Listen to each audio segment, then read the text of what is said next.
I first made my millions of dollars. The first time I ever became a millionaire was with Webcam Studio. Oh, really? I didn't know that. Yeah, this is how I first ever made money. I mean, I was a kickboxing world champion, but kickboxing's not boxing, right? Yeah. So I'd make like $100,000 a fight. You fight 2 or 3 times a year. You pay 20% to your manager. You pay taxes, but you're not rich.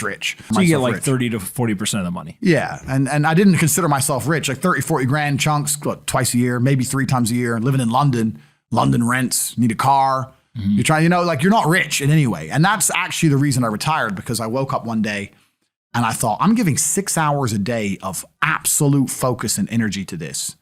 And I believe I'm smart enough that if I put that much tenacity into something else, I can be a multimillionaire. I truly believed that. I was like, I've realized now I've reached the pinnacle of kickboxing. My choice is either to change over to MMA, which I was offered to do earlier in my career, but at the time, the kickboxing contract paid more money. I had to pay the bills, so I went kickboxing.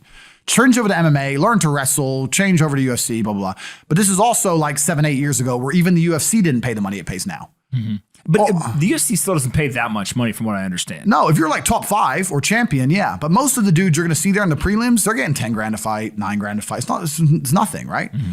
So it'd be like starting my career all over again. And at the age of 28, I thought, I don't have the gumption to start again. I've been through hell for this. I've broken my hand 8 times. My ribs have been broken. Mm-hmm. I don't want to do this all over again. So what do you do when you realize that, hey, maybe I don't want to keep fighting?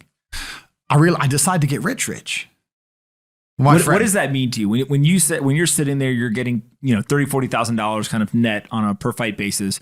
Is rich to you like, hey, I want a couple $100,000, $1 million, $20 million, $1 billion? I wanted 30 or 40,000 every month.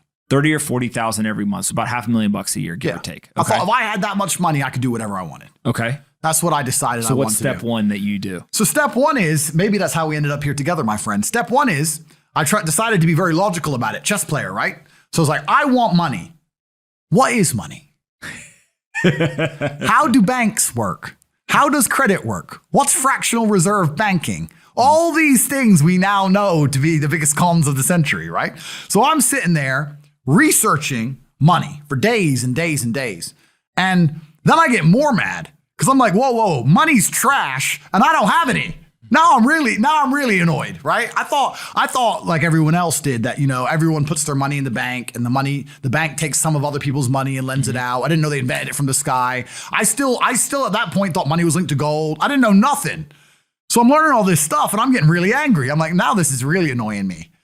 So anyway, I had a piece of paper there and I'm in my research phase and it start writing down some dude on YouTube. I don't know who he was, some dork. He was a pro gold guy. This is before, Bitcoin was probably around then, but like early. He was a pro gold guy saying buy gold, buy gold, buy gold. And he was saying the difference between an asset, a liability, et cetera, et cetera. So I started trying to write down what I had. I was like, I have an apartment, I have a BMW. I'm in good shape, but I already use that for fighting. What can I do? I can play chess. I'm just writing down the things I have and what I'm good at. And then I kind of realized, I was like, I've got like 8 girlfriends. But because I was traveling the world, and if you win, you get a ring girl. It's kind of like she's banging the winner, right? You win a world title, you get to choose the ring girl you want. It's pretty easy, right? So I had a girlfriend in Slovakia, I had a girlfriend in France, I had a girlfriend in England, all these girlfriends. Do they know about each other? No. Okay. But they find out pretty soon.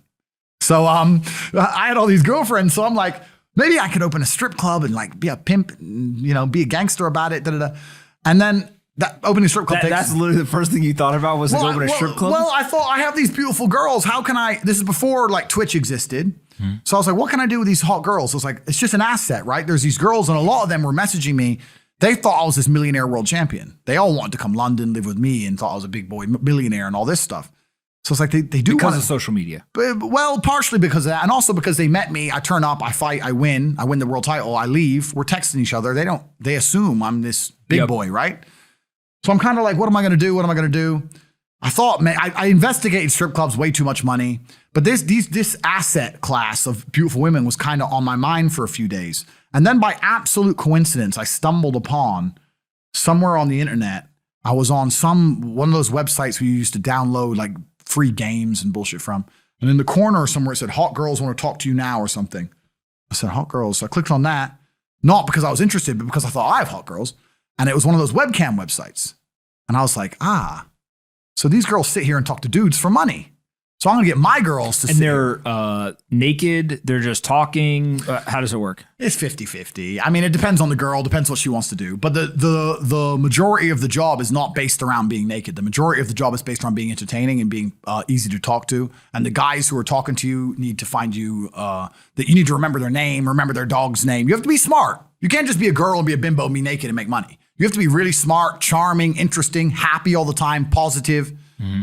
And I thought, I'm going to try this. So I messaged all 5 of my girlfriends, told them I had a job for them, explained to them what I was going to do. I was going to launch this company. 4 of them agreed. All 4 flew in, sat them around the same table. They were all like, who's she, who's she, who's she? I'm like, well, you're all my girlfriends. 2 more left. And then 2 stayed. And that was the beginning of my little attempt at a webcam empire. And I put the girls there. And my role in it all was I did all the tech side of stuff, which was the first thing, of course. And then also, and I get called a pimp a lot.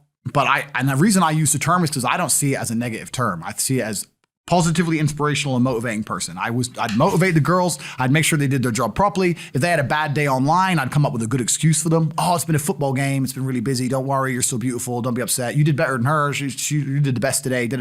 I keep everything organized, put the schedules together, all that kind of stuff. And is it hard? It's hard because women have to want to work for you. Okay. Women have to want to obey you. That's what's hard. And you don't do that. This is one of the biggest misconceptions. I really want to clear this up. People in the movies and stuff, pimps are like aggressive, mean men.